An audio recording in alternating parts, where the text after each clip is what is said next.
Alright, so if you're following my series of video on the quadratic equation, you would have now had a good understanding of how this method works. So I have a very long video that actually shows you how to prove this at the very end, but I thought it would be wise to just make a very simple formula about how to prove the quadratic formula using this method. So you may not need this for like, secondary school, but if you're moving on into higher level math, then it might be good to see how this method works. So I've just done this just to help you to prove this. So let's go.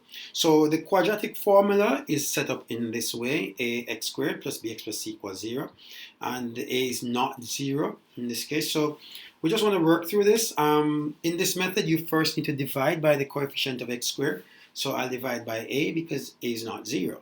So x squared plus b over ax plus c over a is 0. So this is the arrangement for it. Now, in this method, the first step is to focus on b over a and find two numbers that add to get b over a. Now, if you've done enough of these problems, you will know that to find the number that's divided to get b over a, that's b over 2a minus b over 2a, minus m and minus b over 2a plus m, because we're going to do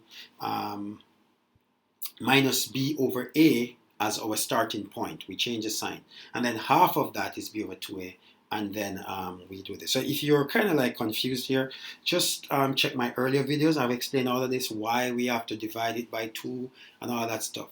But ideally, this is the step that you will take here.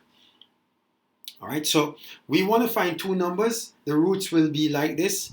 These are two numbers that you add together to get minus b over a.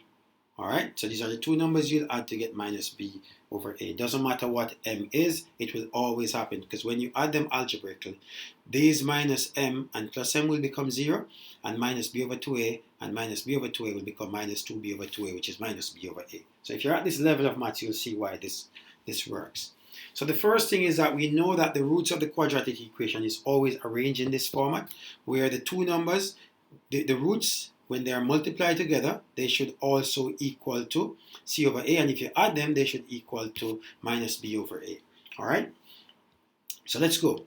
So we will expand this using the difference of 2 squared. We get b squared over 4a squared minus m squared c over a. We need to rearrange, so we have b squared minus 4a squared minus c over a. So we've rearranged it to get m squared. We need to simplify this first before we start to get into the square root. I mean, you could do them first, but I normally do that. And so I've gotten them the same denominator, and you'll begin to see the quadratic equation forming from this. Because now we're going to combine to get b squared minus 4ac over 4a. We take square roots. That gives us b squared minus 4ac over 4a squared. I'm going to distribute the square roots here, and I put my plus and minus in. Distribute the square root to get square root of b squared minus 4ac over 2a.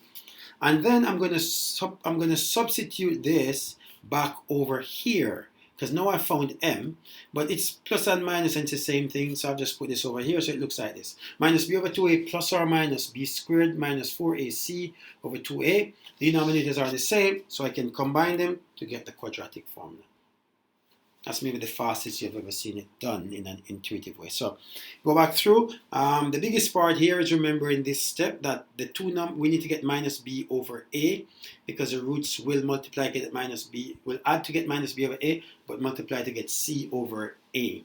All right, guys, so that's it. The proof of the quadratic equation. Like, subscribe, share, comment, and watch my other videos.